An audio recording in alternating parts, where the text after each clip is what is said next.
ಕ್ಷೀರದೊಳು ಘೃತವಿತ್ತು, ನೀರೊಳು ಶಿಖಿಯಿತ್ತು, ಶಿಖಿಯಿತ್ತು.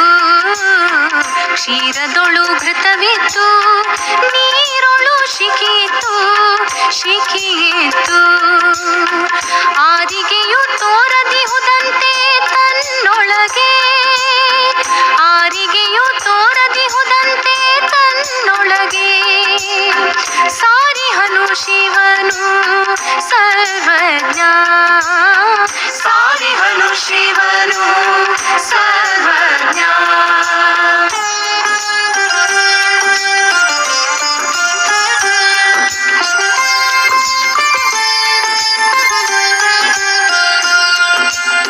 ಸೃಷ್ಟಿಯೆಲ್ಲವನ್ನು ಮುಟ್ಟುವುದು ನಿಮಿಷಕ್ಕೆ, ನಿಮಿಷಕ್ಕೆ. ಸೃಷ್ಟಿಯೆಲ್ಲವನ್ನು. ಓಂ ಶ್ರೀ ಗುರು ಬಸವಲಿಂಗಾಯ ನಮಃ. ಅಪ್ಪ ಗುರು ಬಸವ ತಂದೆಯನ್ನ ಎನ್ನುವರೊಂದು ಮುಂದರಲ್ಲಿ ಜ್ಞಾಪಿಸಿಕೊಂಡು, ಜಗತ್ತಿನ ಎಲ್ಲ ದಾರ್ಶನಿಕರನ್ನ, ಎಲ್ಲ ಮಹಾತ್ಮರುಗಳನ್ನ ನೆನೆಯುತ್ತಾ ಈ ಒಂದು ಚಿಂತನ ಕಾರ್ಯಕ್ರಮದ ಈ ದಿನದ ಚಿಂತನೆ ಅದು ಶರಣರ ಬಗ್ಗೆ. ಪ್ರತಿನಿತ್ಯ ನಾವು ಶರಣರ ಆಚಾರ ವಿಚಾರಗಳನ್ನು ಚಿಂತನ ಮಂಥನ ಮಾಡುತ್ತಾ ಸಾಗಬೇಕಾಗಿದೆ. ಶರಣರು ಅಂತಂದ್ರೆ ಶರಣ ಈಸ್ ಈಕ್ವಲ್ ಟು ಗಾಡ್. ಶರಣರು ಅಂದ್ರೆ ನಮ್ಮ ನಿಮ್ಮ ಹಾಗೆ ಮನುಷ್ಯರಿರ್ಬೋದು, ನಮ್ಮ ನಿಮ್ಮ ಹಾಗೆ ಅವರು ಉಸಿರಾಡಿಸ್ತಿರ್ಬೋದು, ಊಟ ಮಾಡ್ತಿರ್ಬೋದು, ಮಲಗ್ತಿರ್ಬೋದು, ಎಲ್ಲ ನಮ್ಮ ನಿಮ್ಮ ಹಾಗೆ ಮಾಡ್ತಿರ್ಬೋದು. ಆದರೆ ಅವರ ವಿಚಾರಗಳೇನಿದಾವಲ್ಲ, ಅವರ ಚಿಂತನೆಗಳೇನಿದಾವಲ್ಲ, ಅವು ಪರಮಾತ್ಮನ ಸಮೀಪಕ್ಕೆ, ಇನ್ನೇನು ಪರಮಾತ್ಮನೇ ದೇವರೇ ಆಗಿಬಿಡುವಂಥ ಸ್ಥಿತಿ ಶರಣರದು. ಅದಕ್ಕೆ ಶರಣರ ದೇವರ ಸಮೀಪಕ್ಕೆ ಹೋಗುವವರು ಯಾರಾದರೂ ಇದ್ರೆ ಅದು ಶರಣರು ಅಂತ ಹೇಳ್ತಾರೆ. ಆ ಶರಣರ ವಿಚಾರ ಗಾಂಧಾರ ಮಾಂಧಾರವೆಂಬ ಅಹೋರಾತ್ರಿಯಲ್ಲಿ ಲಿಂಗವ ಪೂಜಿಸಬೇಕು. ಗಾಂಧಾರ ಅಂದ್ರ 12ರಿಂದ 3ರವರೆಗೆ, ರಾತ್ರಿ 12ರಿಂದ 3ರವರೆಗೆ. ಮಾಂಧಾರ ಅಂತಂದ್ರ ಬೆಳಗಿನ 3ರಿಂದ ಬೆಳಗಿನ 6ರವರೆಗೆ, 3 ತಾಸದ ಒಂದು ಘಟ್ಟಗಳವು. ಗಾಂಧಾರ ಮಾಂಧಾರವೆಂಬ ಅಹೋರಾತ್ರಿಯಲ್ಲಿ ಲಿಂಗವ ಪೂಜಿಸಬೇಕು. ನೋಡಿ, ಹಾಗಾದ್ರೆ ನಿದ್ರೆ ಯಾವಾಗ ಮಾಡೋದು? ಬೇಕಲ್ಲ ನಿದ್ರೆ. ಆ ಗಾಢ ನಿದ್ರೆಯಲ್ಲಿ, ಆ ಪರಮಾತ್ಮನ ಜ್ಞಾನದಲ್ಲಿದ್ದಾಗ ಮನುಷ್ಯನಿಗೆ ಗಾಢ ನಿದ್ರೆ, ಅರ್ಧ ತಾಸು ಗಾಢ ನಿದ್ರೆಯೊಳಗೆ ಕಳೆದು ಬಿಟ್ರ ನೀವು 8 ತಾಸು ನಿದ್ದೆ ಮಾಡಿದಂಗ. ಇವರು ಋಷಿಮುನಿಗಳು ಒಂಟಿಗಾಲಿನ ಮೇಲೆ ತಪಸ್ಸನ್ನು ಮಾಡ್ತಾ ಇದ್ರು. ಅವರು ತಪಸ್ಸನ್ನು ಮಾಡುದು, ಒಂಟಿಗಾಲ ಮೇಲೆ ತಪಸ್ಸನ್ನು ಮಾಡುದು ಅಂತ ಅಂದ್ರೆ ಹಂಗ ಸತತವಾಗಿ ನಿಂತು ಬಿಡೋದು, ಏಕಾಕಾರವಾಗಿ ಪರಮಾತ್ಮನ ಜ್ಞಾನದಲ್ಲಿರೋದು, ಅವರ ಧ್ಯಾನದಲ್ಲಿರೋದು. ಹಾಗೆ ಮಾಡ್ತಾ ಮಾಡ್ತಾ ಅವರು ವಜ್ರಕಾಯಿಗಳಾಗ್ತಿದ್ರು. ವಜ್ರಕಾಯಿಗಳು. ಅವರ ಶರೀರ ಹೇಗಿರ್ತಿತ್ತು ಅಂತಂದ್ರೆ ಗಟ್ಟಿ ವಜ್ರ ಇದ್ದಂಗೆ ಇರ್ತಿತ್ತು. ಅದು ಅವರ ಒಂದು ಪರಮಾತ್ಮನ ಬಳವಳಿ, ಅವರು ಸಾಧಿಸಿದ ಸಾಧನೆ. ಅಂಥದ್ರಲ್ಲಿ ಶರಣರು ಪರಮಾತ್ಮನ ಜೊತೆ ಮೊದಲು ಏನಿತ್ತು? ಗುಡಿಗುಂಡಾರಗಳ ಸಂಸ್ಕೃತಿ, ಅಲ್ಲಿ ಸಂಸ್ಕೃತ ಭಾಷೆ, ಯಾರಿಗೇನು ಗೊತ್ತಾಗುವಂಗಿಲ್ಲ, ಯಾರಿಗೇನು ತಿಳಿಯಂಗಿಲ್ಲ ಅದು ಮಂತ್ರ. ಆತರ ಹೇಳೋವಗೂ ಗೊತ್ತಿರ್ತಿತ್ತೋ ಇಲ್ಲೋ, ಕೇಳೋರ್ಗೂ ಗೊತ್ತೇ ಇಲ್ಲ, ಮೊದಲ ಗೊತ್ತಿಲ್ಲ, ಹೇಳೋವಗೂ ಗೊತ್ತಿರ್ತಿತ್ತಿಲ್ಲೋ. ಕರ ಅಗ್ರೆ ವಸತೆ ಲಕ್ಷ್ಮಿ, ಕರ ಮಧ್ಯೆ ಸರಸ್ವತಿ, ಕರ ಮೂಲೇತು ಗೌರಿ, ಸುಪ್ರಭಾತೆ ಕರ ದರ್ಶನಂ. ಇದೊಂದು ಸಂಸ್ಕೃತ ಶ್ಲೋಕ. ಇದು ಈ ಶ್ಲೋಕವನ್ನ ನಮಗೇನ್ ಅನಿಸ್ತದೆ? ಇದು ಏನೋ ಒಂದು ಇದ್ರೊಳಗ ಮಂತ್ರ ಇದೆ, ದೇವರನ್ನು ಒಲಿಸಿಕೊಳ್ಳುವಂತ ಒಂದು ಮಂತ್ರ ಇದು, ಹಾಂಗೆ ಹಿಂಗೆ ಅಂತ ನಾವು ತಿಳ್ಕೊಬಹುದು. ಆದ್ರೆ ಇದರ ಅರ್ಥ ಸರಳವಾಗಿದೆ. ಕರ ಅಂದ್ರೆ ಕೈ, ಕೈಯದ ತುದಿಯಲ್ಲಿ ಲಕ್ಷ್ಮಿ ಇದ್ದಾಳೆ, ಕೈಯದ ಮಧ್ಯದಲ್ಲಿ ಗೌರಿ ಇದ್ದಾಳೆ, ಕರದ ಕೈಯ ಹಿಂದುಗಡೆ ಸರಸ್ವತಿ ಇದ್ದಾಳೆ. ಅದಕ್ಕಾಗಿ ಅವ್ರನ್ನ ನೀವು ಬೆಳಿಗ್ಗೆ ಎದ್ದ ತಕ್ಷಣ ನಿಮ್ಮ ಕೈಗಳನ್ನ ದರ್ಶನ ಮಾಡ್ಕೊಡ್ರಿ ಅಂತೇಳಿ ಅದು ಶ್ಲೋಕ. ಮತ್ತೆ ಯಾಕೆ ಲಕ್ಷ್ಮೀ ಸರಸ್ವತಿ ಗಣಪತಿ ಅದು ಗುಡಿಪಡಿ ಯಾಕೆ? ಮತ್ತೆ ಆಯ್ತಲ್ಲ, ಮತ್ತೆ ಕೈಗಳನ್ನ ದರ್ಶನ ಮಾಡಿಕೊಂಡು ಶೋಷಣೆಗೆ ಒಳಗಾಗದೆ ನಾವು ಬದುಕಬಹುದಾಗಿತ್ತಲ್ಲ. ಮತ್ತ ಅವನ್ನೆಲ್ಲ ಯಾಕೆ ನಮಗ್ ಕೊಟ್ರು? ನಮ್ಮ ಮೇಲೆ ಅವನ್ನ ಯಾಕೆ ಹೇರಿದ್ರು?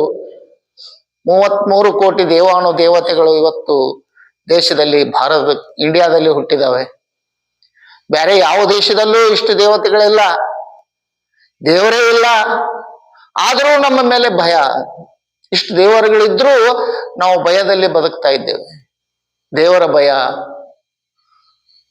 ದೇವರ ಆ ಬಂಗಾರದ ಕಣ್ಣು ಬೇಡ್ತೈತಿ, ದೇವರ ಕಿರೀಟ ಬೇಡ್ತೈತಿ, ದೇವರ ಏನೇನೋ ಬೇಡ್ತೈತಿ. ಇವರು ಕಾಣಿಕೆ ಕೊಡ್ತಾ ಇರ್ತಾರೆ, ಮುಡಿಪು ಕೊಡ್ತಾ ಇರ್ತಾರೆ, ಬೇಡ್ಕೊಂಡಿರ್ತಾರೆ. ತಲೆ ಮುಡಿ ಕೊಡ್ತೇವೆ ಅಂತ ಬೇಡ್ಕೋತಾರೆ. ಅದನ್ನೆಲ್ಲ ತಗೊಂಡು ಏನ್ ಮಾಡ್ಬೇಕು ಅವ ದೇವ್ರ? ಅವ್ ಮಾಡೋದಾರ ಏನು? ಅವನಿಗೆ ಏನದ ಅವಶ್ಯಕತೆ ಇದೆ? ಇಳೆ ನಿಮ್ಮ ದಾನ, ಬೆಳೆ ನಿಮ್ಮ ದಾನ, ಸುತ್ತಿ ಸುಳಿದು ಬೀಸುವ ಗಾಳಿ ನಿಮ್ಮ ದಾನ, ನಿಮ್ಮ ದಾನವನ್ನುಂಡು ಅನ್ಯರ ಹೊಗಳುವ ಕುಣ್ಣಿಗಳಿಗೆ ನಿನ್ನ ಬೇಕು ಕಾಣೆ ರಾಮನಾಥ. ದೇವರ ದಾಸಿಮಯ್ಯನವರು ನೋಡ್ರಿ ಎಂತ ವಚನ ಹೇಳ್ತಾರೆ. ಈ ಇಳೆ ಅಂದ್ರೆ ಈ ಭೂಮಿ, ಈ ಪೃಥ್ವಿ ಅನ್ನುವಂಥದ್ದೊಂದು ಇದು ನಾವು ನಿಲ್ಲೋ ನೆಲ ಇದೆಯಲ್ಲ, ಈ ಭೂಮಿ ಇದೆಯಲ್ಲ, ಇದು ಪರಮಾತ್ಮನ ದಾನ. ಪರಮಾತ್ಮ ದಾನ ಕೊಟ್ಬಿಟ್ಟಿದ್ದಾನೆ ಅದನ್ನ. ಅದ್ರ ಮೇಲೆ ಬೆಳೆಯತಕ್ಕಂತ ಬೆಳೆಗಳು ಕೂಡ ಪರಮಾತ್ಮನ ದಾನ. ಅದ್ರ ಮೇಲೆ ಸುತ್ತಿ ಸುಳಿದು ಬೀಸುವಂತ ವಾಯು ಕೂಡ, ಆಕ್ಸಿಜನ್ ಅಂತೇವಲ್ಲ, ಅದು ಕೂಡ ಅವನ ದಾನ, ಪರಮಾತ್ಮನ ದಾನ. ನೀರು ಅವನ ದಾನ, ಬೆಂಕಿ ಎಲ್ಲ ಪ್ರತಿಯೊಂದನು ಅವನ ದಾನ. ಮತ್ ನಾವು ಕೊಡೋದಿರ್ತೈತಿ? ನಮ್ಮಿಂದ ಅವ ಅಪೇಕ್ಷೆ ಪಡ್ತಾನ? ಇಲ್ಲ. ಅದಕ್ಕ ಒಂದು ಉದಾಹರಣೆ ಕೊಡ್ತಾರೆ ಒಬ್ರು ಮಹಾತ್ಮರು. ಒಬ್ಬ ತಂದೆ ಇದಕ್ಕೆ ಹೋಗಿರ್ತಾನಂತ್ರಿ, ಪ್ಯಾಟಿಗೆ ಹೋಗಿರ್ತಾನಂತ. ಪ್ಯಾಟಿಗೆ ಹೋದಾಗ ಬರುವಾಗ ಅವ 1 ಕಿಲೋ ಪೇಡೆ ತಂದಿರ್ತಾನಂತ. ತಗೊಂಡ್ ಬಂದ ಅವನ ಮನ್ಯಾಗ ಒಂದ್ ಸಣ್ಣ ಮಗು ಇತ್ತು ಅವಂದು. ಆ ಮಗುನ ಕೈ ಕೊಟ್ಟಂತ. ಕೊಟ್ಟ ಕೂಡಲೇ ಆ ಮಗು ತಗೊಂಡ ಇದು ನಂದದ ಅಂತೇಳಿ ಆ ಬ್ಯಾಗ್ ತಗೊಂಡ, ಚೀಲ ತಗೊಂಡ ಅವ ಯಾರಿಗೂ ಕೊಡುದಿಲ್ಲ ಅಂತೇಳಿ ತಗೊಂಡ್ ಹೋತಂತ. ತಗೊಂಡ್ ಹೋದಾಗ ಅವ್ರ ಅಪ್ಪ ಹೋಗಿ, ಏಪ್ಪ ನನಗೊಂದು ಕೊಡು ಅಂತ ಆ ಹುಡುಗನ ಮುಂದೆ ಬೇಡಕತ್ತಂತ. ನಾ ಕೊಡುದಿಲ್ಲ ಅನ್ನಕತ್ತಂತ ಅದು ಹುಡುಗ. ಒಂದ್ ಅರ್ಧ ಕೊಡು, ಒಂದ್ ಚೂರು ಕೊಡು ನನಗ ಅಂತ ಕೇಳಕತ್ತಂತ. ಏನು ಕೊಡುದಿಲ್ಲ, ನಂದಿದಂತ. ಅವಾಗ ಅವ್ನ ಏನ್ ಅಡಿಗೆ ಮನೆ ಆಗಿದ್ರು ಅಂತ ಬಂದ, ಮಾರಾಯ ಅದಕ್ಕ ಆ ಹುಡುಗನ ಬೆನ್ನ ಹತ್ತಿ ಇವ್ರಂಗ ಕೇಳಾಕತ್ತಿ, ಬರುವಾಗ ನೀ ಅಲ್ಲೇ ತಿಂದು ಬರ್ಬೇಕಿಲ್ಲೋ ಅಂತಂದ್ರಂತ. ನಿಂದ ನೀ ತಿಂದು ಬಂದಿದ್ರ ಅವ್ನು ಕೇಳೋ ಪ್ರಶ್ನೆ ಬರ್ತಿರಕ್ಕಿಲ್ಲ. ಅವಾಗ ಅವ ಹೇಳಿದಂತ, ಅಲ್ಲ ಮಾರಾಯ್ತಿ, ನಾನು ತಿಂದು ಬರೋದು ಗೊತ್ತೈತಿ ನನಗ, ಅದ್ರಂತ ತಕೊಂಡ ಆ ಹುಡುಗ ಅಂತ ಕೊಡ್ಬೇಕು ಅನ್ನೋದು ಗೊತ್ತೈತಿ. ಆದ್ರ ನನಗ ಪ್ರೀತಿಯ ವಾತ್ಸಲ್ಯ ಏನಿದೆ ಅಲ್ಲ, ಆ ಮಗುವಿನ ಕಡೆಯಿಂದ ನಾನು ಇಸ್ಕೋಬೇಕನ್ನುವಂತ, ಅವನ ಕಡೆಯಿಂದ ತಗೋಬೇಕನ್ನುವಂತ ಒಂದು ಅಭಿಲಾಷೆ ಏನಿದೆ ಅಲ್ಲ, ಅದು ನನಗ್ ಮುಖ್ಯ. ಪೀಡೆ ಮುಖ್ಯ ಅಲ್ಲ ನನಗೆ. ಹಾಗೆ ಪರಮಾತ್ಮ ನಮ್ಮ ಕಡೆಯಿಂದ ಅವ ಏನೋ ಅವನಿಗೆ ಅವಶ್ಯಕತೆ ಇಲ್ಲ, ಆದ್ರೂ ಕೂಡ ಅವ ಅಪೇಕ್ಷೆ ಮಾಡ್ತಾನಂತ. ಅದು ಯಾವ ರೂಪದಲ್ಲಿ ಮಾಡ್ತಾನಂತಂದ್ರ, ರೋಗಿಗಳು, ತಿರುಕರು, ಕೈಲಾಗದವರು ಅಂತವರ ಸೇವೆಯನ್ನ ಅವ್ರ ಸೇವೆಯನ್ನ ಮಾಡ್ರಿ ಅಂತ ಹೇಳ್ತಾನಂತೆ ದೇವರು. ನೋಡಿ, ಅವನಿಗೆ ಅವಶ್ಯಕತೆ ಇಲ್ಲ, ನಾವು ಅವನಿಗೆ ಕೊಡ್ಬೇಕಾದದ್ದೇನು ಇಲ್ಲ, ಅವ ಇಸ್ಕೊಳ್ಳೋದೂ ಇಲ್ಲ. ಅದಕ್ಕ ಇವತ್ತೊಂದು ಕಂಚಿ ಪಟ್ಟಣ ಅಂತ ಒಂದು ತಮಿಳ್ನಾಡಿನಲ್ಲಿದೆ ಕಂಚಿ ಕಂಚಿ ಅಂತೇಳಿ. ನೀವು ಕಾಂಜೀವರಂ ಸೀರೆ, ರೇಷ್ಮೆ ಸೀರೆದನ್ನ ಹೇಳಿದ್ರೆ ನಿಮಗೆ ನೆನಪಾಗ್ಬೋದು. ಸಿಲ್ಕ್ ಸೀರೆ ಅಂದ್ಕೂಳೆ ಮೈಸೂರು ಸಿಲ್ಕ್ ಸೀರೆಗೆ ನೆನಪಾಗ್ಬಹುದು. ಹಂಗ ಕಾಂಜೀವರಂ ಪಟ್ಟಣದ ಬಾಜುಕನ ಕಂಚಿ ಪಟ್ಟಣ.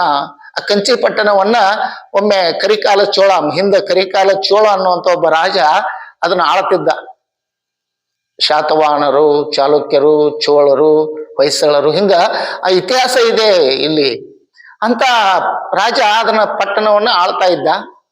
ಅಲ್ಲಿ ಪರಮಾತ್ಮನ ಒಂದು ಮಂದಿರ ಇತ್ತು, ಗುಡಿ ಇತ್ತು. ಆ ಗುಡಿಯಲ್ಲಿ ಅವನ ಪ್ರತಿನಿತ್ಯ ಆ ಪರಮಾತ್ಮನ ಜೊತೆ ಮಾತಾಡಿ ಅವನಿಗೆ ಉಣಿಸಿ ಬರ್ತಿದ್ದ. ಅವ ಆನೆಯ ಮೇಲೆ ಬಂಗಾರದ ಅಂಬಾರಿಯನ್ನ ಇಟ್ಟು, ಬಂಗಾರದ ಅಂಬಾರಿಯ ಮೇಲೆ ಪಂಚಾಮೃತಗಳಿಂದ ಮಾಡಿದಂತ ಪದಾರ್ಥವನ್ನ, ಎಲ್ಲ ನೈವೇದ್ಯವನ್ನ ಬಂಗಾರದ ಪಾತ್ರೆಯಲ್ಲಿ ಇಟ್ಕೊಂಡು ಅದ್ರ ಮೇಲೆ ಇಟ್ಕೊಂಡು ಉದಿಸಿಕೊಂತ ಮೆರೆಸಿಕೊಂತ ಹೋಗಿ ಪರಮಾತ್ಮನ ಉಣಿಸಿ ಬರ್ತಿದ್ದ ಅವ ಕರಿಕಾಲ ಚೋಳ. ಅವಾಗ ಅವ ಅಕಸ್ಮಾತ್ ಅವ ಉಳಿದಿದ್ರ ಆ ನಡೆದಾರ ಒಂದು ಕತ್ತಿ, ಅವನ ಕತ್ತಿ ರಾಜರದ್ದು ಬಗಲಾಗ ಕತ್ತಿಗಳು ಇರ್ತಿದ್ದು. ಅವನ್ನ ಹಿರಿದ ತನ್ನ ಚಂಡ ಕೋಕೋತನ್ ನೋಡ್ನ ನೀವು ಉಣದಿದ್ರ ಅಂತೇಳಿ ಹಿಂಗ ದೇವ್ರಿಗಿನ ಇದನ್ನ ಹಾಕ್ತಿದ್ದ. ಅವ ಹೆದರಿಕೆ ಹಾಕ್ತಿದ್ದ. ಅವ ಬೇಡಪ್ಪ ದಾಡೋ ಚಂಡ ಕೋಕೋ ಬೇಡ, ನಾ ಉಣ್ತೇನೋ ಅಂತೇಳಿ ಉಂಡು ಹೋಗ್ತಿದ್ದ. ಅವ ಒಂದಿನ ಹಿಂಗ ದಿನ ನಡೀತಿತ್ತು. ನಡೆದಾಗ ಒಂದಿನ ಪರಮಾತ್ಮ ತಂದು ಹಂಗೆ ಯಾಜ್ ತಂದು ಇಟ್ಟ ಆಸ್ ಯೂಶುವಲ್. ಆದ್ರೆ ಪರಮಾತ್ಮ ಉಣ್ಣಲಿಲ್ಲ ಅಂತ. ಪರಮಾತ್ಮ ಉಣ್ಣಲಿಲ್ಲ ಅಂದ್ಕೂಡ್ಲೆ ಅವಂಗ ಸಿಟ್ಟು ಬಂತು. ಹಂಗಾರ ನಾ ಮುಂದ್ ನಿಂತೇನೆ ಅಂತೇಳಿ ಉಣವಲ್ಲನೋ ಅಂತ ತಿಳಿದ ಮರಿಗೆ ಹೋದ. ಮರಿಗೆ ಹೋಗಿ ಮತ್ತೆ ನಿಂತ ಸಪ್ಳ ಆಗ್ತಿತ್ತು ಅವ್ ಉಣ್ಣೋದು. ಈಗ ನಾವು ಉಣ್ಣುವಾಗ ಬಾಯಿಗೆ ಸಪ್ಳ ಮಾಡ್ತೇವಲ್ಲ, ಆತರ ಸಪ್ಳ ಆಗ್ತಿತ್ತು. ಆದ್ರೂ ಅವ ಸಪ್ಳ ಆಗಬಲ್ದು ಅಂತೇಳಿ ಮತ್ತೆ ಅದನ್ನ ಪರದೆ ಸರಿಸಿ ಕದ ತೆಗೆದ ಹನಿಕ್ ನೋಡಿದ. ಅವಾಗ ಹೆಂಗಿದ್ದದ್ ಹಂಗ ಇತ್ತು ಎಲ್ಲ ನೈವೇದ್ಯ. ಅದನ್ನ ನೋಡಿ ಅವಾಗ ಇವೇನ್ ನಾವು ನಮ್ ಚಂದ ಕಡ್ಕೊಳ್ಳೋ ಮಟ್ಟ ಇವೇನ್ ಉಣ್ಣುವಂಗ ಕಾಣೋದಿಲ್ಲ ಅಂದವ. ಉಣ್ಣುವಂಗ ಕಾಣೋದಿಲ್ಲ ಅಂದ್ಕೂಲೆ ಆದವನ ಕತ್ತಿ ಹಿರಿದು ಚಂಡ್ ಕಡ್ಕೊಳಕ್ ನಿಂತ. ತನ್ನ ಚಂಡ್ ಕಡದು ತಗೋ ಇದನ್ನ ನೀವು ಉಣದಿದ್ರೆ ನನಗೆ ಎದಕ್ ಬೇಕಾಗಿತ್ತಿದ್ದಿಲ್ಲ ಅಂತೇಳಿ ಅಂದ. ಅವಾಗ ಅವ ಪ್ರತ್ಯಕ್ಷ ಆದಂತ. ಮತ್ ದೇವ್ರ ಇಲ್ಲ ಅಂತೀರಿ ನೀವು, ಮತ್ ದೇವ್ರ ಹೆಂಗ್ ಪ್ರತ್ಯಕ್ಷ ಆದ್ರಿ ಅಂತ ನಮ್ಮನ್ ಕೇಳ್ಬೇಡ್ರಿ. ಮತ್ ಇದು ಕತಿ ಇದು. ಪ್ರತ್ಯಕ್ಷ ಆದಂತ ಹಾಗೆ ಇಲ್ಲ ನಾನು ಒಬ್ಬ ಭಕ್ತನ ಮನೆಯಲ್ಲಿ ಅಂಬ್ಲಿಯನ್ನು ಉಂಡು ಬಂದೇನಿ. ಅದಕ್ಕ ನಿನ್ನ ಪಂಚಾಮೃತ ಒಳಗ್ ಹೋಗಾಕ ಜಗನೇ ಇಲ್ಲ. ಅದಕ್ಕೆ ಇವತ್ ಬೇಡಪ್ಪ, ನಾಳೆ ತಗೊಂಡ್ ಬಾ, ನಾಳೆ ಉಂತೇನಿ ಅಂತ ಹೇಳ್ತ. ಅವಾಗ ರಾಜನಿಗೆ ದಿಗ್ಭ್ರಮೆ ಆಗ್ಬಿಡ್ತು. ನಾನ ಒಬ್ಬನ ಅಂತ ತಿಳಿದ್ಬಿಟ್ಟಿದನು. ಮತ್ ಇನ್ನೊಬ್ಬ ಯಾವ ಭಕ್ತ ಅದಾನಂತ ಅಂದ್ರ, ಯಾರವ ಭಕ್ತ? ಅವ ನಿನ್ ರಾಜ್ಯದೊಳಗ ಅದಾನು. ನಿನ್ನ ಕುದುರೆ ಲಾಯದಲ್ಲಿ ಕುದುರೆಗಳ ಸೇವೆಯನ್ನು ಮಾಡ್ತಾನೋ, ಕುದುರೆಗೆ ಹುಲ್ಲು ತಗೊಂಡ್ ಬರ್ತಾನೋ, ಕುದುರೆಯ ಲದ್ದಿ ಪದ್ದಿ ಕಾಲಂದೆಲ್ಲ ಬಳದು ಸ್ವಚ್ಛ ಮಾಡ್ತಾನೋ, ಕುದುರೆ ಮೈ ತೊಳಿತಾನೋ. ಇವ್ ಮತ್ತಷ್ಟು ದಿಗಿಲಾಗ್ಬಿಡ್ತೀವಿ ಇವನಿಗೆ. ನನ್ನ ಆಸ್ಥಾನದೊಳಗ ನನ್ನ ಲಾಯದೊಳಗ ಕುದುರೆಗಳ ಸೇವೆ ಮಾಡುವಂತವ ಪರಮಾತ್ಮನಿಗೆ ಅಂಬಲಿ ಉಣಿಸ್ತಾ ಅಂತಂದ್ರ ಯಾವ ಇರ್ಬೇಕು? ವಿಚಾರ ಮಾಡಿ ಅವನ ಹೆಸರು ಕೇಳ್ತಾನೆ. ಅವಾಗ ಅವ ಪರಮಾತ್ಮ ಹೇಳೋದಿಲ್ಲ. ಆಯ್ತು, ನೀನು ಸಂಶೋಧನೆ ಮಾಡಿ ಹುಡುಕು, ನೋಡೋಣ ಅದನ್ನ ಏನಾರು ಮಾಡು ಅಂತ ಹೇಳಿ ಪರಮಾತ್ಮ ಮಾಯ ಆಗ್ಬಿಡ್ತಾನಂತೆ. ಅವಾಗ ಡಂಗ್ರ ಹೊಡಿಸ್ಬಿಡ್ತಾನ. ಅವ ಎಲ್ಲ ಸೇವಕರ ಮುಂದೆ ಹೇಳಿ ಕಳಿಸ್ಬಿಡ್ತಾನೆ, ನಮ್ಮ ಕುದುರೆ ಲಾಯವನ್ನ ಸ್ವಚ್ಛ ಮಾಡವ, ಅದಕ್ಕೆ ದನಗಳ ಅವಕ್ಕೆಲ್ಲ ಮೇವ್ ತಂದು ಹಾಕವ ಯಾರದಾರು ಎಲ್ಲರೂ ಅಲ್ಲಿ ಹುಡುಕಿ ಬಂದಾಗ ಮಾದಾರ ಚೆನ್ನಯ್ಯ ಅನ್ನುವಂತ ಒಬ್ಬ ಭಕ್ತ ಸಿಗ್ತಾನೆ. ಮಾದಾರ ಚೆನ್ನಯ್ಯ ಎಲ್ಲಿ ಸಿಗ್ತಾನೆ ಅಂತಂದ್ರೆ, ಎಲ್ಲಿದಾನವ? ಕೇರ್ಯಾಗದಾನ್ರಿ. ಅಲ್ಲೇ ನಡ್ರಿ ಅಂದ್ಬಿಟ್ಟ ರಾಜ.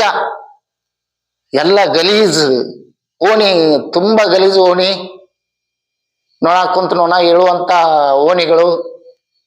ಅಂತದ್ರಲ್ಲಿ ಇವನೊಂದು ಮುರುಕು ಗುಡಿಸಲ, ಮಾದಾರ ಚೆನ್ನಯ್ಯನ ಗುಡಿಸಲ.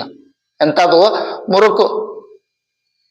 ಹಗಲಿ ಸೂರ್ಯನ ಬೆಳಕಂತೂ ಮನೆಯೊಳಗ ಅಂದ್ರೆ ಅಷ್ಟು ಕಿಂಡಿಗಳಿದ್ದು, ಮಳೆ ಆದ್ರಂತೂ ಒಳಗೆ ಎಲ್ಲ ನೀರು, ಅಂತ ಮನಿಯೊಳಗ ಅವನ ಕಿರೀಟ ಆ ಓಣ್ಯಾಗ ಅವನ ಮನೆಯೊಳಗ ದಾಟಿ ಹೋಗುವಾಗ ಕಿರೀಟ ಅವನ ಮನೆ ಇದಕ್ಕೆ ಜಂತಿಗೆ ಬಿಡ್ಲಿಕ್ಕೆ ಹತ್ತಂತ. ಆದ್ರೂ ಅವನು ಸಮಾರಿಸಿಕೊಂಡ ಹೋಗಿ ಆ ಮಾದಾರ ಚೆನ್ನಯ್ಯನ ಕಾಲನ್ನು ಉದ್ದಕ ಬಿದ್ದು ಬಿಡ್ತಾನಂತ ಅವ ರಾಜ ಕರಿಕಾಲ ಚೋಳ. ಉದ್ಕ ಬಿದ್ದಾಗ ಅವ್ರಿಗೆ ಇವನ್ಕಿಂತ ಕೆಟ್ಟ ದಿಗ್ಭ್ರಮೆ, ಯಪ್ಪು ನೆಲನಾದ ದೊರೆ ಸಾಕ್ಷಾತ್ ಪರಮಾತ್ಮ ಅಂತ, ರಾಜ ಪ್ರತ್ಯಕ್ಷ ದೇವತಾ ಅಂತ ಹೇಳ್ತಾರೆ. ಆದ್ರೆ ನಾವು ಬಂದು ನನ್ನ ಕಾಲ್ ಬಿಡ್ತಾನ, ಲೋಪ ನಾ ಏನ್ ತಪ್ಪು ಮಾಡೀನಿ ಇವ್ರಿಗೆ, ನನಗೆ ಯಾವ ಶಿಕ್ಷೆ ಕಾದಿದ್ದೇವೆ ಯಾರಿಗ್ ಗೊತ್ತು ಅಂತ ಹೇಳಿ ಹೆಂಡತಿ ಮಕ್ಕಳು ಎಲ್ಲ ಗಡಗಡ ನಡ್ಗಾಕ್ ಶುರು ಮಾಡ್ತಾರೆ ಅವರು. ಅವಾಗ ಇಲ್ಲ, ನೀವೇನು ಹೆದರಾಕ್ ಹೋಗ್ಬೇಡ್ರಿ,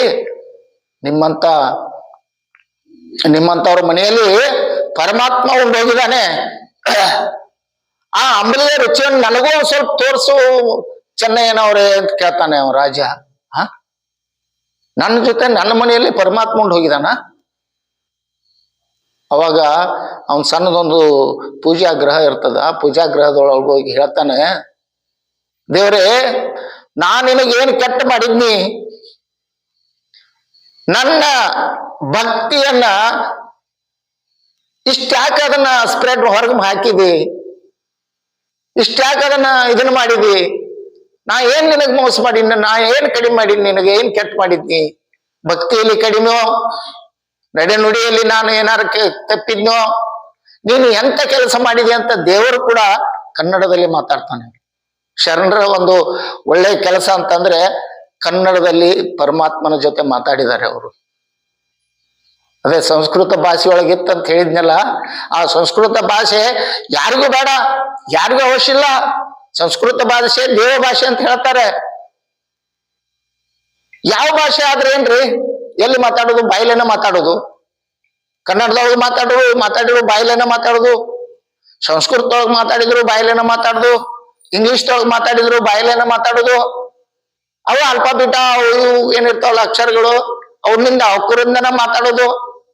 ಮತ್ತೆ ಸಂಸ್ಕೃತ ಹೆಚ್ಚು, ಕನ್ನಡ ಕಡಿಮೆ, ಆ ಹಿಂದಿ ಹೆಚ್ಚು, ಇದು ಕಡಿಮೆ. ಇದು ಯಾಕೆ? ದೇವರ ಜೊತೆ ನಾವು ಆಡುವ ಭಾಷೆಯಲ್ಲಿ, ಪ್ರತಿನಿತ್ಯ ನಾವು ಮಾತಾಡುವಂತ ಭಾಷೆಯಲ್ಲಿ ನಾವು ಮಾತಾಡ್ಬೇಕು ಅಂತ ಹೇಳ್ತಾರೆ ಶರಣರು. ಅದಕ್ಕಾಗಿ ವಚನಗಳನ್ನ ಅವರು ಕನ್ನಡದಲ್ಲಿ ಬರೆದ್ರು ಅವರು, ಸಂಸ್ಕೃತದಲ್ಲಿ ಬರೀಲಿಲ್ಲ. ಬುದ್ಧ ಪಾಲಿ ಭಾಷೆಯಲ್ಲಿ ತನ್ನ ಇದನ್ನು ಬರೆದ್ರು, ಆಚಾರ ವಿಚಾರಗಳನ್ನು ಬರೆದ್ರು ಬುದ್ಧ. ಯಾಕೆ ಅವಾಗ ಅವ್ರಿಗೆ ಸಂಸ್ಕೃತ ಬರ್ತಿರಕ್ಕಿಲ್ಲ ಏನು?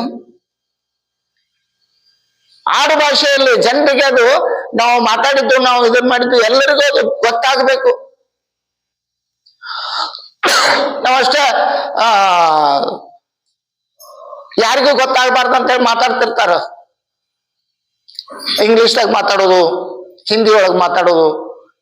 ಒಬ್ರು ಉತ್ತರ ಪ್ರದೇಶದಿಂದ ಒಂದಷ್ಟು ಸಾಧುಗಳು ಬರ್ತಿದ್ರು, ಇಲ್ಲಿ ಮನೆ ಬಂದಿದ್ರಲ್ಲ, ಅವರು ಬರ್ತಿದ್ರಲ್ರಿ. ಅಂತವ್ರು ಬಂದಾಗ ಅವರು ಬಹಳ ಬೆರಿಕೆ. ಅವರು ಕನ್ನಡ ಮಾತಾಡೋರು ಇದ್ರಂದ್ರ ಅಲ್ಲಿ ಹಿಂದಿ ಮಾತಾಡೋರು, ಅವರು ಹಿಂದಿ ಒಳಗೆ ಮಾತಾಡೋದು.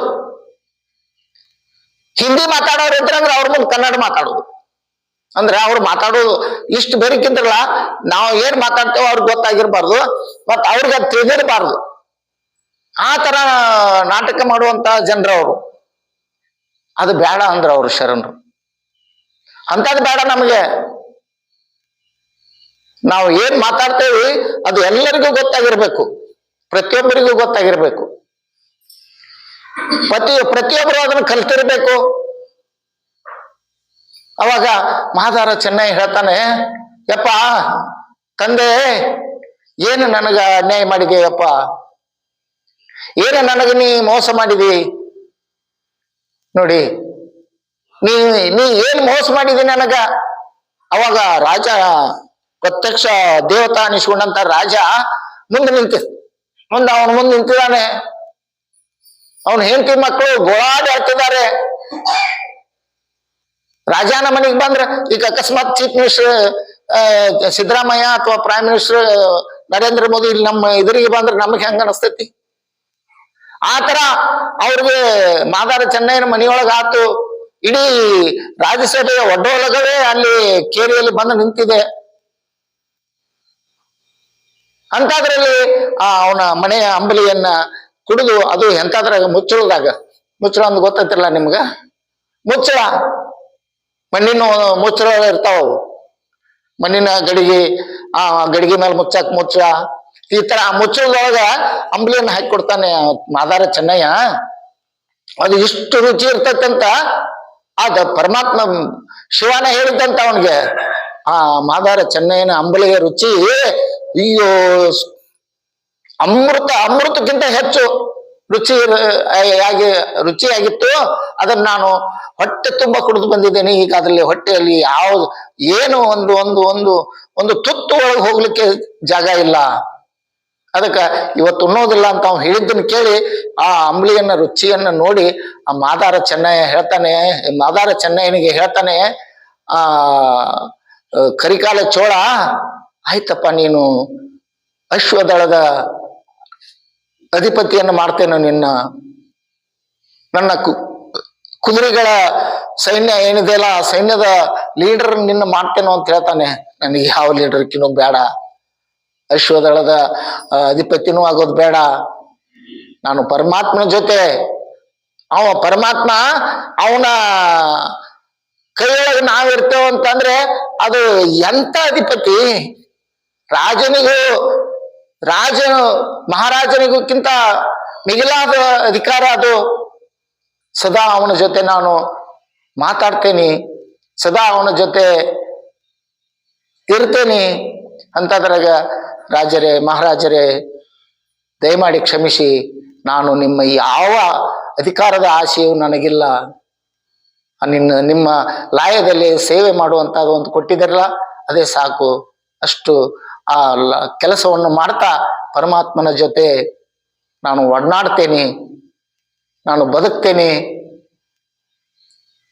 ಅದಕ್ಕೆ ನಿಮ್ಮ ಯಾವುದೇ ಬೇಡಿಕೆಯನ್ನು ನಾನು ಅದನ್ನ ಎಕ್ಸೆಪ್ಟ್ ಮಾಡೋದಿಲ್ಲ, ಸ್ವೀಕಾರ ಮಾಡೋದಿಲ್ಲ ಅಂತ ಹೇಳಿ ರಾಜರಿಗೆ ಹೊಳ್ಳಿ ಕಳಿಸ್ತಾನೆ. ಅಂತಂದ್ರೆ ಈ ಕಥೆಯನ್ನು ಯಾಕೆ ಹೇಳಿದ್ದಾರೆ ಅಂತಂದ್ರೆ, ಮಹಾತ್ಮರು ಪರಮಾತ್ಮ ಯಾವ ಭಾಷೆಯಲ್ಲಿ, ದೇವರು ಯಾವ ಭಾಷೆಯಲ್ಲಿ ಮಾತಾಡಿದ್ರು ಅವಾಗೆಲ್ಲ ಭಾಷೆ ಬರ್ತಾವಂತ. ಅದು ಹೇಗಿರ್ಬೇಕು ಅಂತಂದ್ರ ಕನ್ನಡದಲ್ಲಿ ಇರಬೇಕು, ಸುವರ್ಣ ಕರ್ನಾಟಕ ಅಂತ ಹೇಳ್ತಾವೆ ಈಗ. ಆದ್ರೆ 12ನೇ ಶತಮಾನದಲ್ಲಿ ಬಸವಣ್ಣವರು ಸುವರ್ಣ ಕರ್ನಾಟಕವನ್ನು ಮಾಡಿದ್ದಾರೆ. ಕಾಶ್ಮೀರದಿಂದ ಬಂದ್ರು, ತಮಿಳ್ನಾಡಿನಿಂದ ಬಂದ್ರು, ಮಧ್ಯಪ್ರದೇಶದಿಂದ ಬಂದ್ರು, ಕಂದಹಾರದಿಂದ ಬಂದ್ರು, ಅವ್ರಿಗೆಲ್ಲರಿಗೂ ಕನ್ನಡ ಕಲಿಸಿದ್ರು. ಕನ್ನಡ ಕಲಿತು ಕನ್ನಡದಲ್ಲಿ ವಚನಗಳನ್ನು ಬರೆದ್ರು. ಸಾಮಾನ್ಯ ಅಲ್ಲ ಅದು, ವಚನಗಳನ್ನು ಬರೆಯೋದು ಅಂತಂದ್ರೆ. ಇವತ್ತು MA PhD ಮಾಡ್ಕೊಂಡವ್ರಿಗೆ ಏನಾದ್ರೂ ಒಂದು ಪದ್ಯ ರಚನೆ ಮಾಡು ಅಂತಂದ್ರೆ ಮಾಡಕ್ ಆಗೋದಿಲ್ಲ. ಸತ್ಯಕ್ಕ, ಕಸ ಹೊಡೆಯೋ, ಕಸ ಗುಡಿಸೋ ಸತ್ಯಕ್ಕ ವಚನಗಳನ್ನು ಬರೀತಾರೆ ಅಂತಂದ್ರೆ ಎಂತ ಗುರು ಕುಡಿರ್ಬೇಕ ಆಕೆಗೆ. ಅದೇ ಬಸವ ಗುರುವಿನ ಅನುಗ್ರಹದಿಂದ ಸತ್ಯಕ್ಕ ವಚನಗಳನ್ನು ಬರೆದ್ರು. ಯಾರಿಂದಲೂ ಅದನ್ನು ಊಹೆ ಮಾಡ್ಲಿಕ್ಕೆ ಸಾಧ್ಯನಾ? ಸಾಧ್ಯ ಏನ್ ಹೇಳ್ರಿ? ಊಹೆ ಬರಿಬಹುದಾ ನಾವು? ಇವತ್ತು ನಾವು ನಿಮ್ ಕೈಯಾಗ ಒಂದು ಪೆನ್ನು ಹಾಳಿ ಕೊಡ್ತೇವಿ, ಏನಾದ್ರೂ ಒಂದು ಬರೆದು ಕೊಡ್ತೀರಾ ಒಂದು ಪದ್ಯ? ಬರಕ್ ಆಗೋದಿಲ್ಲ. ಅದನ್ನ ಶರಣರು ಅವ್ರಿಗೆ ಕಲಿಸಿದ್ರು. ಸುವರ್ಣ ಕರ್ನಾಟಕ ಅವಾಗನೇ ಆತು. ಅದು ಕನ್ನಡದಲ್ಲಿ ವಚನಗಳನ್ನ ಬರೆಸಿ, ಕನ್ನಡದಲ್ಲಿ ವಚನಗಳನ್ನ ಹಾಡಿಸಿ, ಕನ್ನಡದಲ್ಲಿ ದೇವರ ಜೊತೆ ಮಾತಾಡಿಸಿದ್ರು. ದೇವರಿಗೆ ಕನ್ನಡ ಕಲಿಸಿದ್ರು ಅಂತ ಒಂದು ಶರಣರ ಬದುಕು ಇವತ್ತು ನಾವು ಆಲಿಸ್ತಾ ಇದ್ದೇವಲ್ಲ. ನಿಜವಾಗಿಯೂ ನೀವೆಲ್ಲರೂ ಪುಣ್ಯವಂತರು, ನಿಮ್ಮ ಜೊತೆಗೆ ನಾನೂ ಪುಣ್ಯವಂತ ಅಂತ ವ್ಯವಸ್ಥೆಯನ್ನು ಮಾಡಿದಂತ ಪರಮ ಪೂಜ್ಯ ಶ್ರೀಮನ್ ನಿರಂಜನ ಪ್ರಣವ ಸ್ವರೂಪಿ ಡಾಕ್ಟರ್ ಬಸವಾನಂದ ಮಹಾಸ್ವಾಮಿಗಳ ಒಂದು ದಿವ್ಯ ಚೇತನಕ್ಕೆ, ಒಂದು ದಿವ್ಯ ಆತ್ಮಕ್ಕೆ ನಾವು ಋಣಿಯಾಗಿ ಅವರು ಹೇಳಿದ ಹಾಗೆ ಇಲ್ಲಿ ಏನು 10 ದಿವಸ ಇರ್ತಿರೋ 15 ದಿವಸ ಇರ್ತಿರೋ, ಎಷ್ಟು ದಿವಸ ಅವ್ರು ಎಷ್ಟು ದಿವಸ ಇರಂತಾರ ಅಷ್ಟು ದಿವಸ ಇರ್ರಿ, ಒಳ್ಳೆಯದನ್ನು ಮಾಡ್ಕೊಡ್ರಿ, ಮಾಡ್ಕೊಂಡ ಮನೆಗೆ ಹೋಗಿ ಅದನ್ನ ಚಾಚು ತಪ್ಪದೆ ಇಲ್ಲೇನ್ ಮಾಡಿದ್ರಲ್ಲ ಅದನ್ನ ಅಲ್ಲೂ ಮಾಡ್ಕೊಂಡು ಅವ್ರ ಹೆಸರು ಅಜರಾಮರವಾಗಬೇಕು, ನಮ್ಮ ಆರೋಗ್ಯ ಚೆನ್ನಾಗಿರಬೇಕು. ಇವತ್ತು ನಾನು ಇಲ್ಲಿ ಕುಂತಕಾರ ತೆಕ್ಕೊಂತ ಕುಂತಿದ್ನಿ ಅಂದ್ರ ಇಷ್ಟೆಲ್ಲ ಮಾತಾಡ್ಲಿಕ್ಕೆ ಬರ್ತಿತ್ತ? ದಮ್ಮ ಬರ್ತಿತ್ತಂದ್ರ, ಕೆಮ್ಮ ಬರ್ತಿತ್ತಂದ್ರ? ಅದಕ್ಕಾಗಿ ಆರೋಗ್ಯ ಹೆಲ್ತ್ ಈಸ್ ವೆಲ್ತ್, ಆರೋಗ್ಯವೇ ಸಂಪತ್ತು ಅಂತ ಸಂಪತ್ತನ್ನು ಕಾಪಾಡಿಕೊಳ್ಳಲಿಕ್ಕೆ ನಿಮಗೆ ಇದೊಂದು ಒಳ್ಳೆ ಸುಸಂಧಿ ಸಿಕ್ಕಿದೆ. ಈ ಸುಸಂಧಿಯನ್ನ ಅದನ್ನ ಯೂಸ್ ಮಾಡ್ಕೋಬೇಕು. ಯೂಸ್ ಮಾಡ್ಕೋದಿದ್ರೆ ಅದು ಲೂಸ್ ಆಗಿ ಹೋಗ್ಬಿಡುತ್ತೆ ಅಂತಾರೆ. Use it or lose it ಅಂತ. ಅದಕ್ಕಾಗಿ ತಾವೆಲ್ಲರೂ ಇಂಥ ಇದೊಂದು ಸುಸಂಧಿಯನ್ನ ನೀವು ಸ್ವಾಗತಿಸಿ ಅದರಂತೆ ನಡೆದು ಆರೋಗ್ಯವಂತರಾಗಿ ನಿಮ್ಮ ಮಕ್ಕಳನ್ನು ಆರೋಗ್ಯವಂತರನ್ನಾಗಿಸಿ, ನಿಮ್ಮ ಮನೆಯ ಎಲ್ಲ ಸದಸ್ಯರನ್ನು ಆರೋಗ್ಯವಂತರನ್ನಾಗಿಸಿ, ಅಕಸ್ಮಾತ್ ಆರೋಗ್ಯ ಹಾಳಾಗಿದ್ರೆ ಕರ್ಕೊಂಡು ಬನ್ನಿ. ಇಲ್ಲಿ ಕರ್ಕೊಂಡು ಬಂದು ನಿನ್ನೊಬ್ರು ಬಂದಿದ್ರು, ಅವ್ರ ಅಪ್ಪನಿಗೆ ಬ್ಲಡ್ ಕ್ಯಾನ್ಸರ್ ಆಗಿದೆ ಅಂತೆ. ಅವರು ಸಿಕ್ಕಾಪಟ್ಟೆ ರೊಕ್ಕ ಹಾಕಿದಾರಂತ್ರಿ, ಸಾಕಷ್ಟು ರೊಕ್ಕ ಹಾಕಿದಾರಂತ, ಏನೋ ಕೀಮೋ ಕೊಡ್ತಾರಂತ, ಏನೇನೋ ಮಾಡ್ತಾರಂತ ಹೇಳಾಕ್ತಿದ್ರು ಅವ್ರು. ಅಂತ ಹೇಳಾಕ್ತಿದ್ರು ರಾತ್ರಿ ಪ್ರೇಯರ್ ಆದ ತಕ್ಷಣ. ಆಯ್ತು 16ಕ್ಕೆ ಅಪ್ಪಾರು ಬರ್ತಾರು, ಬರ್ರಿ ಅವ್ರು ಕೂಡ ಮಾತಾಡ್ರಿ, ಅವ್ರು ಏನ್ ಹೇಳ್ತಾರ ಅದ್ರಂತ ನಡೀರಿ ಅಂತ ನಾನು ಹೇಳಿದೆ. ಆಗ್ಲಿ ಅಂತ ಹೋಗಿದ್ದಾರೆ. ಹಂಗಾದವ್ರು ಸಹಿತ ಬರ್ರಿ, ಅಲ್ಲಿ ಚಿತ್ರಹಿಂಸೆ ಅನುಭವಿಸಿ ಸಾಯಕ್ ಹೋಗ್ಬೇಡ್ರಿ. ಡಾಕ್ಟರ್ ಕೈಯಾಗಿ ಹೋಗಿ ಸಿಕ್ಕು ಕರೆಂಟ್ ಹಚ್ಚಿ ಸಾಯೋ ಬದ್ಲಿ ಇಲ್ಲಿ ಬಂದು ಆರಾಮಿದ್ದು ಸತ್ತು ಬಿಡ್ರಿ. ಎಂದಿಲ್ದೊಂದು ಹುಟ್ಟಿದ ಮೇಲೆ ಬೆನ್ನಿಗೆ ಸಾವು ಕಟ್ಟಿಕೊಂಡ ಬಂದಿದೆ ಈ ಶರೀರ, ಮತ್ತೆ ಅದಕ್ಕೆ ಯಾಕೆ ಹೆದರೋದು? ಸ್ವಾಮಿ ವಿವೇಕಾನಂದ ಒಂದ್ಸಲ ಚಿಕಾಗೋ ಪಟ್ಟಣದೊಳಗ ಟ್ರೈನ್ ಒಳಗ ಹೋಗ್ತಾ ಇದ್ರಂತ. ಹೋಗುವ ಹೇಳಿದಾಗ ಅಲ್ಲೊಬ್ಬ ಒಂದು ಹೆಣ್ಮಗಳು ಕೆಟ್ಟ ಭಾಷೆ, ಜಗತ್ತಿನಲ್ಲೇ ಅಗದಿ ಕಠಿಣ ಭಾಷೆ ಯಾವುದು ಅಂತಂದ್ರ ಜಪಾನಿ ಭಾಷೆ ಅಂತೆ. ಅದ್ರ ಅಕ್ಷರಗಳು ಬಹಳ ದೊಡ್ಡ ಏನೇನೋ ಬರೀದೈತಂತ, ಅಂತ ಭಾಷೆಯನ್ನು ಕಲಿತಿದ್ದಳಂತ ಆಕೆ. ಕಲಿ ಹೇಳಿದಾಗ ಇವ ಮುಂದೆ ಕುಂತಿದ್ದಂತ ಸ್ವಾಮಿ ವಿವೇಕಾನಂದ. ಕುಂತಾಗ ಕೇಳಿದಂತವ, ಆಯ್ತು ಏನ್ ಕಲಿತಿದ್ದೀಯ ನೀನು ಅಂತ. ನಾನು ಈ ಜಪಾನಿ ಭಾಷೆಯನ್ನು ಕಲಿತಾ ಇದ್ದೇನೆ ಅಂತ. ಹೌದಾ, ಅಕಸ್ಮಾತ್ ನೀವು ಅದನ್ನ ಕಲಿಕೊಡೋದ ಸತ್ರ, ಚಸ್ಮಾ ಬೀಳ್ತಿತ್ತಕ್ಕಿ ಕಣ್ಣಾಗಿಂತ್ರ, ಕಣ್ಣು ಕಾಣಿಸ್ತಿರ್ಲಿಲ್ಲ, 90 ಮೇಲೆ ವಯಸ್ಸಾಗಿತ್ತು, ಆದ್ರೂ ಕಲಿಬೇಕನ್ನೋ ಆಸೆ. ಆದ್ರೆ ಇವನು 20-25 ವಯಸ್ಸಿನ ವಿವೇಕಾನಂದ ಸತ್ರು ಅನ್ನುವಂತ ಒಂದು ಶಬ್ದವನ್ನು ಉಪಯೋಗ ಮಾಡಿದ. ಅವಾಗ ಕೇಳೇಳು, ನೀ ಇಂಡಿಯಾದವ ಇರ್ಬೇಕು ನೀ ಅಂತಂದ್ರೆ. ಸಾವಿಗೆ ಹೆದರವ್ರು ಅಂತಂದ್ರೆ ಇಂಡಿಯಾದವ್ರು, ಅವ್ರನ್ನ ಬಿಟ್ಟು ಬೇರೆ ಯಾರು ಹೆದರೋದಿಲ್ಲ ಸಾವಿಗೆ. ನೀ ಇಂಡಿಯಾದ ಮರಿನೇ ಇರ್ಬೇಕು ನೀ ಅಂದ್ರು. ಆದ್ರೆ ಅಪ್ಪಾಜಿ ಇಲ್ಲಿ ಬಂದ್ರೆ ಅವ್ರು ಹೇಳ್ತಾರೆ, ಮೊದಲನೇದ್ದು ಸ್ವಾಮೀಜಿ ಹೇಳ್ತಾರೆ, ಧೈರ್ಯವಾಗಿರ್ಬೇಕು, ಸಾವು ಬರ್ಲಿ, ಯಮ ಬಂದರೆ ಅವನ ಎದೆ ಬೆರೆಯುವಂತೆ ಜಾಡಿಸಿ ಒದೆಯಿರಿ. ಇದು ನಮ್ಮ ಶರಣರ ನುಡಿ. ಯಮ ಎದುರಿಗೆ ಬಂದ್ರ ಬಾ ಎದಕ್ ಬರ್ತೀವಿ ಬಂದ್ಬಿಡಂತ ಕೇಳ್ಬೇಕಂತ. ಅಷ್ಟಲ್ಲ, ನನ್ನ ಜೀವ ತಗೊಂಡ್ ಹೋಗಾಕ್ ಬಂದಿಯಲ್ಲ, ತಗೊಂಡ್ ಹೋಗ್ ನೋಡೋಣ, ಹೋಗು. ಆತರ ಜೀವನವನ್ನ ಸಾಗಿಸಲಿಕ್ಕೆ ಧೈರ್ಯ ತಗೊಂಡು, ಆತ್ಮಧೈರ್ಯವನ್ನು ಇಟ್ಕೊಂಡು ಜೀವನ ನಡೆಸ್ರಿ ಅಂತ ಹೇಳ್ತಾ ಈಗ ನನ್ನ 2 ಮಾತುಗಳನ್ನು ಮುಗಿಸ್ತೇನೆ. ಎಲ್ಲರಿಗೂ ಶರಣಾರ್ಥಿಗಳು.